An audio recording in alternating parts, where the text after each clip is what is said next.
Am I the a-hole if I tell my mom that my dad asked if I could be a surrogate for him and his new wife?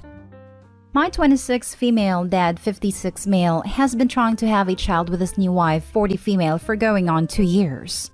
They are attempting IVF but aren't having luck. They told me this in confidence and asked if I could keep the fact that they are trying for a baby to myself, which I have done. No problem. Recently, my dad called saying he had something he had been planning to ask me for a while. He asked if things with IVF don't work out, if I would be willing to be a possible surrogate, with donor DNA for both of them. I was shocked, and to be honest, slightly disgusted by the idea. For some background, my father and I don't have the best relationship. My parents are divorced, and he was an alcoholic up until I went to college. We went 3 years without speaking to each other because of an argument. We only started speaking again 3 years ago. All of this makes the fact that he asked so shocking. When he asked, I gave an awkward chuckle, told him, I don't even know if I ever want to physically have a child myself. And if I do, I would probably use surrogacy myself if I could, you know? He was audibly disappointed when he responded with, No, I don't know. There was an awkward pause and I said, Yeah, well, sorry, but I love you. And we hung up. I was so shocked I thought I had entered a twilight zone and started to feel nauseous. I was going to keep this to myself, but I don't think I can. I want to tell my mom, 60 female. We have a very close relationship and constantly tell each other everything. Even if this is the end of that conversation, the fact that my dad felt comfortable asking me is weirding me out. I'm slightly concerned she might attempt to off him. I would like her to put the fear of God into him so he never considers even thinking of me and surrogacy in the same sentence ever again. My dad is a selfish person. I know he didn't consider the ramifications of what being pregnant and having a child would have on me at all, even if I would not be involved with raising it. I know part of me why he asked is because he was hoping to save the money a surrogacy agency will cost. It's grossing me out that he had to have thought about me being pregnant. It's just grossing me out, and I'd like to talk to my mom about the situation. Am I the a-hole if I talked to her about this after they asked me to keep the fact they are trying to have a child a secret? It would obviously give away the fact that they are trying for a child and she would 100% yell at him, which would give away the fact that I told her. She wouldn't spread it to other people though, and I do feel like he crossed a line asking this question. Now for the top comments. Not the a-hole. I'm usually the camp of don't spill secrets, but this is a huge ask, and if you need to confide in your mom, confide in her. It's something that majorly affects you. If it eases your mind, you wouldn't even qualify to be a surrogate. No legit fertility place will allow you to be impregnated, so his attempt to get around other fees would fail. Even the places with the loosest restrictions wouldn't accept a surrogate that has never carried at least one pregnancy to term. It's the most major of requirements. I am too when it comes to secrets, which is why I'm having a difficult time of it. But yeah, the fact that he even asked is majorly affecting me. That does ease my mind. I didn't know that at all. Clearly his time spent thinking about asking me was not spent wisely enough. Thank you for letting me know. Your dad would not have been approved to use you as a surrogate. That is how inappropriate his ask is. It is so inappropriate that I question whether he wants a child. He is sabotaging the process by choosing such an inappropriate path. It is so inappropriate that you must tell your mom or someone. Anyone, so that your loved ones can help you heal from the damage your father is doing to your ideal of love and relationships. This is horrifying. Not only is that request just creepy and, I don't even know, I truly can't find the right words. Abhorrent? You need to previously have carried a child to qualify to be a surrogate anyway. So he has clearly not thought this through or talked to a medical professional about surrogacy in general. And anyone negatively responding to the part where she wants to tell her mom, the heck? She was just requested to birth her own sibling. You think her mother wouldn't put obvious pieces together when the child would be given to her father? Jeez. Not stay home. I shuddered. Actually shuddered. You would not be the a-hole if you told your mom as it's about you, not them. Can you imagine telling people you're carrying your dad's baby? Right? How would I explain that to literally anybody? You couldn't explain it without hearing banjos playing. Next story. Am I the a-hole for telling my former mother-in-law to leave my house?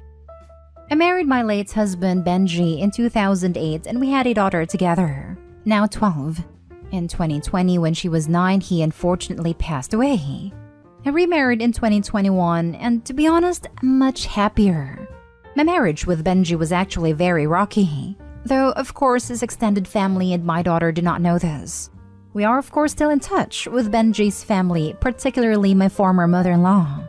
Ex-mother-in-law attended my wedding and professed to be happy, but she's always been a bit concerned about preserving her son's memory. For example, she made an impromptu speech at my wedding saying that this was what Benji would have wanted for me and my daughter. Benji was an only child, and my daughter is her only grandchild, so I do understand. And she's not really a bad person, just grieving in my opinion. After Benji's death, she wanted to share more of Benji with my daughter, and my daughter was happy to hear stories and see photos. I found it helpful for her to have that anchor and encouraged it. I myself was not that close to ex-mother-in-law even in Benji's lifetime, so we only spoke sporadically. But the further I've gotten into this relationship, the more strained things have become. Months ago, I invited ex-mother-in-law to stay with us for a few days. But in hindsight, her relationship with my daughter was already shifting and it shifted much more in the interim. My daughter is definitely pulling away. I think it's a combination of settling in here, feeling increasingly distant from her old life, growing closer to her stepdad, and just becoming a teenager. I also think it's more about her evolving relationship with her father/grief than about ex-mother-in-law herself. Maybe she's also picked up on how much happier I am, but I sort of hope not. But ex-mother-in-law came to visit as planned. It's not gone well. She made a few subtle comments indicating she thinks I'm alienating my daughter from her biological paternal family. Which, to be fair, did move her across the country, and I do encourage her relationship with her new stepdad. But I'm also not trying to erase her dad. On the second day, my daughter said something to her grandmother like, "My parents said I could." She was using it more as a shorthand, but ex-mother-in-law snapped, "He's not your parent," and my daughter was embarrassed. I took her aside and called her out on thinking I was alienating my daughter, and reminded her she was my daughter, and also she was making her own choices. My ex-mother-in-law said my daughter was playing right into my hands, and then suggested that my significant other's closeness with my daughter was somehow suspicious. I flipped out and told her to leave my house. She stomped out, and I just know she's telling the rest of Benji's extended family how terrible and cruel I am. My daughter seemed ambivalent, but my husband thinks I was overly harsh and I should have understood that she was grieving. I feel like it's very hard for me to be unbiased, and I must admit that part of my reason for being upset at my former mother-in-law is because I want her to be happy here and have a good relationship with her stepdad. I mourn Benji too, don't get me wrong, but feel very differently about him to how my daughter feels. If it wasn't for her, I'd make very little effort to keep his memory alive or be in touch with his family at all. Not stay home. You have been very gracious about her need to keep her son's memory alive, but she's crossed a line by trying to prevent your newly blended family from moving forward, trying to prevent your daughter from seeing her stepdad as part of her family, trying to force your now pubescent daughter to stay 9 years old.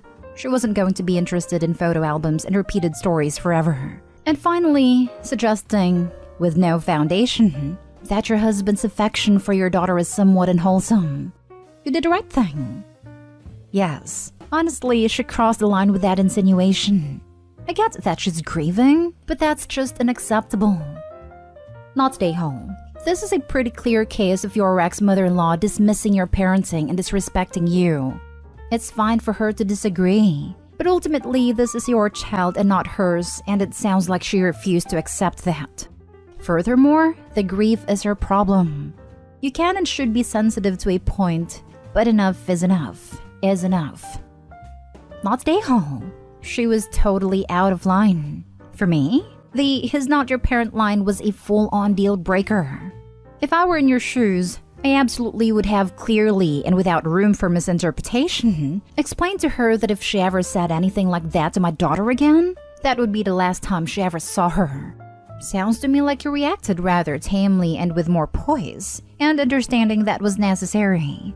grief is not an excuse to be an absolute a-hole like your former mother-in-law was. Next story is titled, Am I the a-hole for asking my dad and stepmom what kind of sick joke they are trying to play on me? My mom died, so now I am stuck at my dad's and stepmom's that have siblings all the time. My one request was that they did not make me leave my hometown so that I can be by her grave. I had several relatives offer my dad to let me stay at theirs in my town and then go to his town every other weekend like usual. That way, I could be close to mom, and commute to school would be shorter. He said no, and his wife, who has no parenting rights to me, decided she had a say, and they both forced me to go live there forever. I have been keeping myself busy with school, tennis, and friends to avoid being at my dad's, and to keep myself busy in order to not think about my mom all the time. I have no desire or want to be around their perfect family with no dead main characters, nor do I want to be around people who didn't love my mom or care that she's dead. It was her birthday Sunday, and I had plans to stay in bed. But my dad and stepmom decided to be disrespectful and try and celebrate her birthday with me, and tried to go to her grave with me. I was furious at them both, and asked them what kind of sick joke they were trying to play on me. I told my dad to stop acting like he gave the slightest crap about my mom when he divorced her. I asked my stepmom what rights she thinks she has to my mom, and asked if she wants to go piss on my mom's grave to show that she is a winner or something. My dad yelled at me because my stepmom cried. So I wanted to know if I was actually an a-hole, or if it was my dad putting my last again. Edit. I'm going to ask my dad and stepmom a list of 30 questions I have made that my mom and her extended family and my friends know about me. If they can answer, I will be convinced that they do know me and do care about me, and then will believe that they didn't act in order to mock and spite my mom. If they can't answer, it's proof that they don't know me and then don't care about me. If they don't care and love me, how could they possibly respect my mother? If it's the former, I will try harder to work with them. If not, I'll look out for myself. Now for the comments. I kinda need some more information because it seems to me they are trying to support you in your grief and not meant to mock you. Then yeah, you might be an a-hole, albeit an understandable one. Maybe they want you to join their family and help you with the pain of your mom's loss. She has only been dead for 2 months. I already told them that they have nothing to do with my mom because it's not like they did when she was alive. So them doing this was completely against my wishes, and I was blindsided because they know this. You would probably benefit from grief counseling followed by family counseling when you are mentally and emotionally ready. I'm sorry for your loss, OP. I think currently no one is an a-hole. But this is a situation that requires individual therapy, communication, and mutual respect. OP needs to recognize that although they are messing up a lot, the dad and stepmom are trying to help and support OP in their grief. The dad and stepmom need to give OP a little space and let OP tell or show them what support they actually want. OP needs therapy to help them process their grief in a healthy way, since it feels like OP is lashing out at the dad and stepmom for having what OP wishes they still had. No a-holes here. You sound very young while they're just trying to be there for you. You are also hurting. Please consider therapy. While they are just trying to be there for you. Honestly, OP doesn't paint it like that at all. OP sounds like 15 to me, at which point they definitely should have been able to stay with relatives in their hometown and keep up the custody schedule. Remember, you are reading this from the OP's point of view. It's very clear that these adults are trying to support the grieving child and are making sure they provide a stable home while also giving him access to his mother's grave. Now for the last story. Am I the a-hole for going radio silent on my family after I was told I'm in the wrong for going off with my sister? So, I'm 27 female, I'm married 29 male, and in February, my sister 34 female dropped her 2 kids, 10 female and 6 male, to go on a last-minute out-of-state trip. When the 10-year-old was getting ready for her shower, she asked if I could check her hair. Confused, I asked why would I be doing that, but also told her, yes, I'll check it. My niece tells me she had head lice and has had it for a while. I'm shocked, after not being told any of this. I check her hair and sure enough, there's not only eggs but moving head lice. I ask her what her mom had been using to get rid of it, and my niece says mayo and vinegar. I'm baffled, so I call my sister again. After I've already called about them not having clothes packed, they had random clothes packed in their suitcases. And she goes, "Oops, it must have slipped my mind." How does head lice slip your mind? Well, I went off on her, called her an irresponsible mother for not putting her kids first. So we haven't spoken much since February. Well, I've texted her a couple times trying to break the ice so things won't be so awkward. I love having my nieces and nephew over and spoiling them. Well, my oldest niece was over this weekend. She lives with my mom and dad, and I didn't have the gas to drive her home last night. My mom sent my sister's husband, who is an abusive POS, but that's a story for another time, to pick up my oldest niece, 12 female. My other niece came over, so excited to see us, and informed us that her and her brother are never allowed over to my house again. He begged me to talk to her mom about it. I called my mother and sister and finally asked what was going on. My mother said she wasn't pleased with how I handled things with my sister, and I was wrong for going off on her.